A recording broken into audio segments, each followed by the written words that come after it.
Monetization impact. আপনি তো $274 income করে ফেলছেন। এখন এই সমস্যাটা কি বুঝতেছি না। ভিউতে ক্লিক করেন তো, ভিউতে। ভিউ, হ্যাঁ, ওই যে মনিটাইজেশনের সাথে যে ভিউ।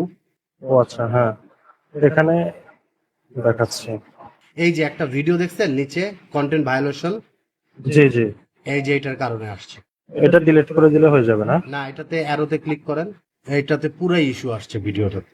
14 সেকেন্ড দিয়েছিলাম, তারপরে ইস্যু আসছে। হ্যাঁ, ইস্যু আসছে। ইস্যুতে ক্লিক করেন তো দেখি কি দিছে, কি আসছে। ওই কিছু তো আসতেছে না। ব্যাকে যান। আচ্ছা, একটু back। এই ভিডিওটা ডিলিট করে দেন। সাপোর্ট ইনবক্সে যান তো আপনি। এটা কোথায়? ব্যাকে যান। হ্যাঁ, ব্যাকে যান। হ্যাঁ, এবার দাঁড়ান দাঁড়ান দাঁড়ান, সি ড্যাশবোর্ডে ক্লিক করেন তো। জি, আসসালামু আলাইকুম ভাই। আসলে বলার তো অনেক কিছুই আছে, কিন্তু হয়তো এই সংক্ষিপ্ত সময়ের মধ্যে অনেক কিছু বলা যাবে না। তার মধ্যে একটা কথা বলবো, অনেকের আসলে অনেক স্বপ্ন থাকে, অনেক ইচ্ছা থাকে। তো আমি এখানে যদিও এসেছিলাম স্বপ্ন এবং ইচ্ছা ওরকম কিছু নিয়ে না, আমি আসছি জাস্ট আমার একটা প্রবলেম ছিল, ওই প্রবলেমটা সলভ করব। তো কোর্স ফিটা আসলে অনেক বেশি, এটা অবশ্যই আমি বলবো।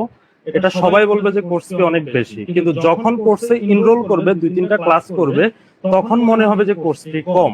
তো এই জন্য অনেকে মনে করে যে কোর্স ফি বেশি। কোর্স ফি আমার কাছে মনে হচ্ছে 1000 টাকা, এটা অনেক বেশি। কিন্তু যখনই একটা অথবা 2টা ক্লাস করে ফেলছে, তখন মনে হচ্ছে যে না, এই কোর্স ফিটা হওয়া উচিত ছিল মিনিমাম 5 থেকে 7 হাজার টাকা।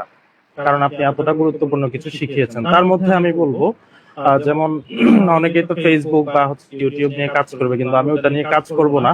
আপনি কিন্তু এখানে আরেকটা সুন্দর জিনিস শিখিয়েছেন, সেটা হচ্ছে ভিডিও এডিটিং। আমি আমার ক্যারিয়ারটা ভিডিও এডিটিং নিয়েই শুরু করবো বলতে শুরু করে দিচ্ছি অলরেডি। আমি তো আপনাকে এর আগেই বলেছি। আমার আপনার এই ক্লাসটা আমার অনেক আগে থেকে করার ইচ্ছা ছিল, আর 1 বছর আগে থেকে, আমি 1 বছর আগে থেকে আপনার এই ক্লাসগুলো আমি ফলো